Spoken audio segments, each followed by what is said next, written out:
Salut, c'est Angeline.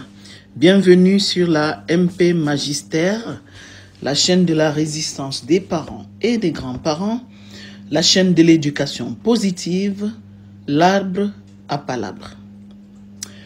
Aujourd'hui, nous allons continuer avec la liste des 7 péchés capitaux.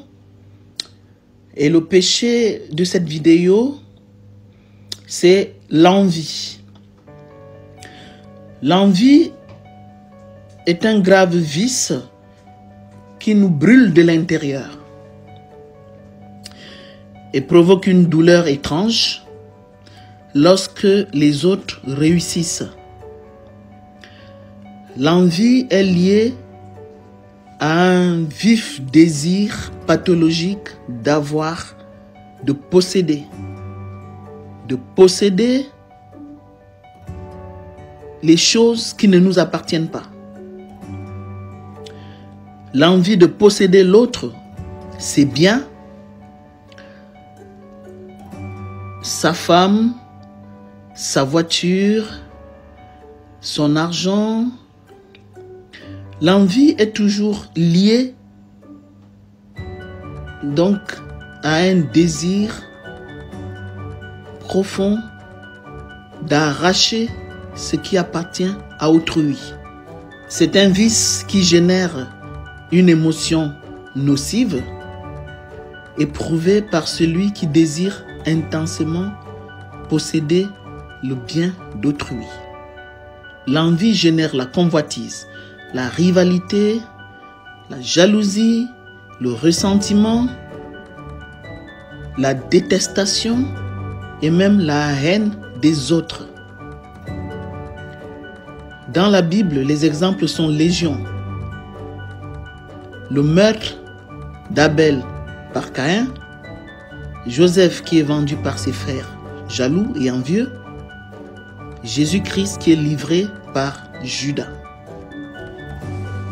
L'envieux ou l'envieuse est un malade de l'insupportable supériorité réelle ou supposée des autres.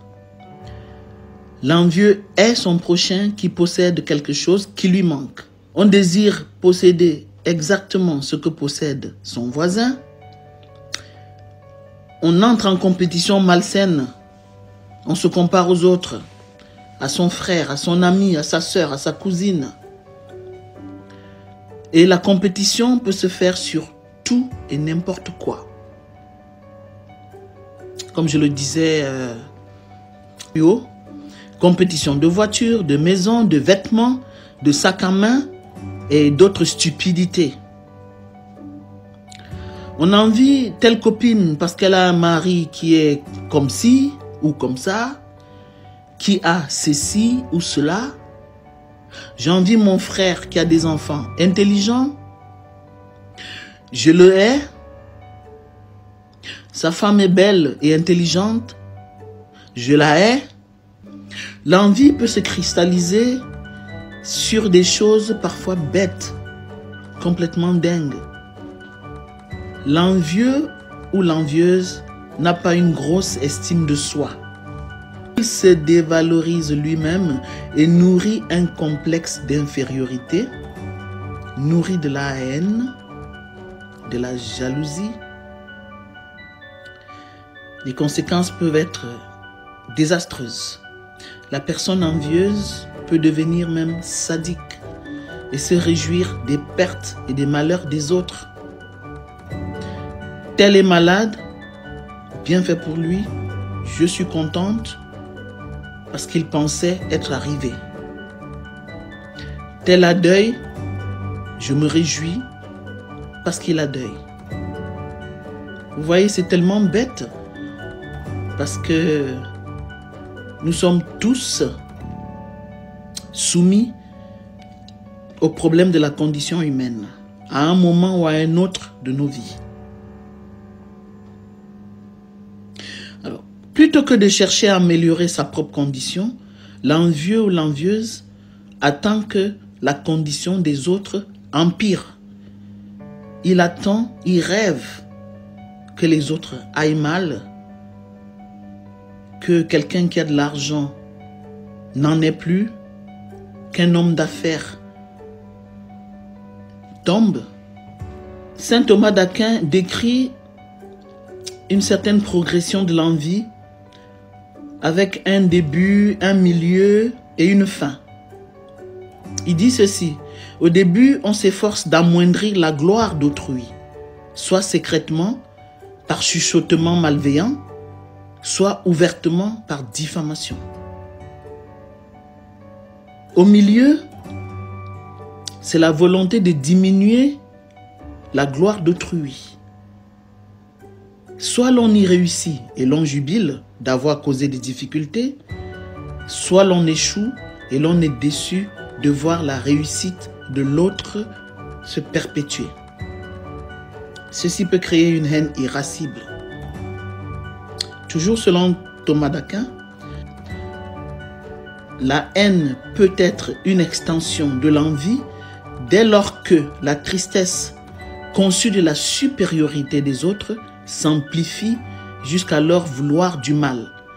Donc l'envieux en arrive à vouloir du mal à ceux qui l'envient. C'est un vice très grave contre lequel il faut lutter toute la vie. Quelques remèdes à l'envie. Comment se soigner de ce grave vice? La première chose, c'est s'accepter tel que nous sommes. Deuxième chose, accepter les autres tels qu'ils sont. 3,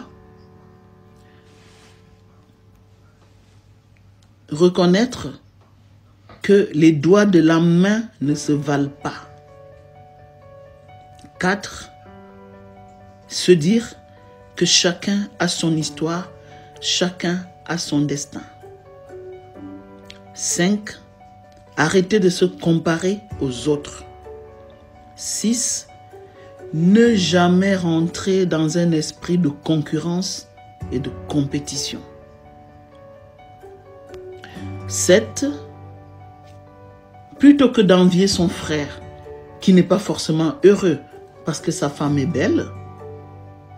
D'ailleurs, je me souviens, pour rigoler, de ce que ma grand-mère maternelle, Cécilia, disait avec beaucoup d'humour. C'était une femme vraiment qui avait de l'humour.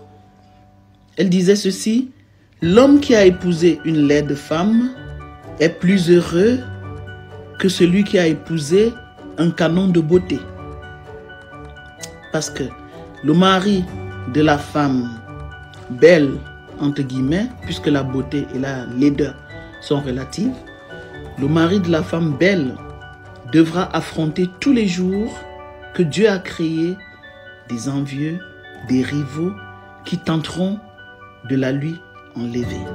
Les riches ne sont pas forcément heureux parce qu'ils sont nantis. Heureusement, le bonheur est relatif. Chers abonnés, chers amis, travaillons donc pour améliorer notre vie, notre quotidien. Soyons fiers de ce que nous avons sans chercher à nous comparer ou à cultiver de l'aigreur qui va nous empoisonner ou finir par nous tuer petit à petit. Arrêtons de nous comparer aux autres et travaillons à nous guérir de l'envie malsaine qui, à la longue, nous rend malheureux et nous détruit. Merci de m'avoir écouté. Abonnez-vous, likez, activez la cloche de notification pour ne rien rater. On est ensemble.